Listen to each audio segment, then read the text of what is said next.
Assalamualaikum warahmatullahi wabarakatuh. Perkenalkan, nama saya Anita Ananda dari kelas 1B. Di sini saya akan menjelaskan tentang siklus menstruasi. Menstruasi adalah pelepasan endometrium atau dinding rahim disertai pendarahan berulang setiap bulan. Dinding endometrium mengalami pelepasan karena sudah tidak dibutuhkan. Penebalan endometrium terjadi untuk mempersiapkan penempelan ovum yang telah dibuahi. Umumnya darah yang keluar berkisar 10 ml sampai 80 ml per hari atau rata-rata 35 ml. Siklus menstruasi normal terjadi pada 28 hari sekali. Selain siklus menstruasi normal juga dapat dilihat dari warna darahnya.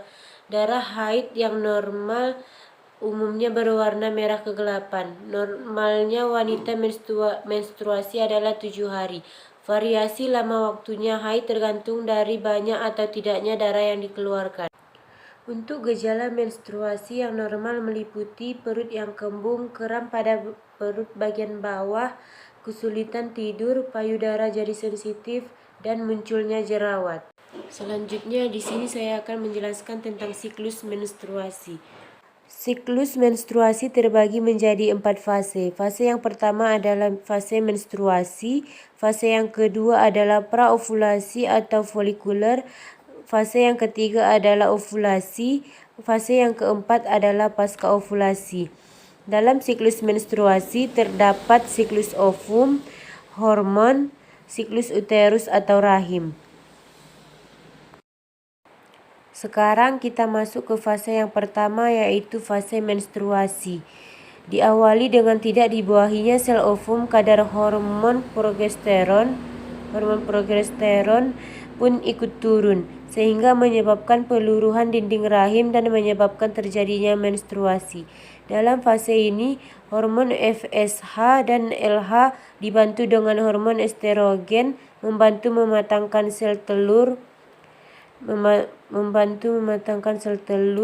Fase ini umumnya terjadi 3-7 hari dengan rata-rata 5 hari.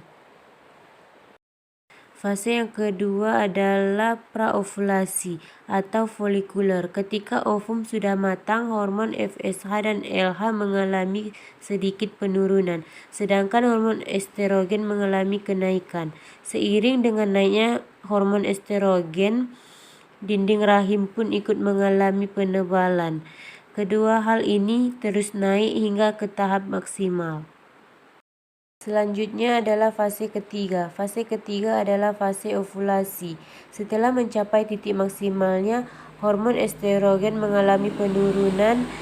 Pada fase ini terjadi lonjakan hormon LH dan FSH secara mendadak dan tinggi. Hal ini menyebabkan partikel pecah dan mendorong ovum atau sel telur keluar dari ovarium.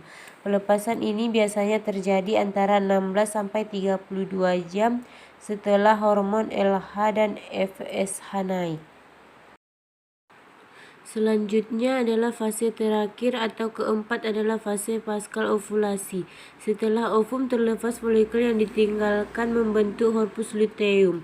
Corpus luteum ini akan melepaskan hormon progesteron yang menyebabkan kenaikan suhu basal atau kermalsif, yang menandakan tubuh berada dalam masa subur.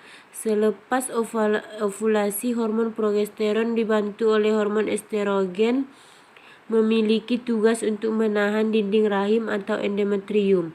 Namun lama-kelamaan corpus luteum ini akan hancur dan tidak lagi memproduksi hormon progesteron. Hal ini menyebabkan endometrium mulai luruh dan terjadilah menstruasi. Sekian penjelasan siklus menstruasi dari saya. Assalamualaikum warahmatullahi wabarakatuh.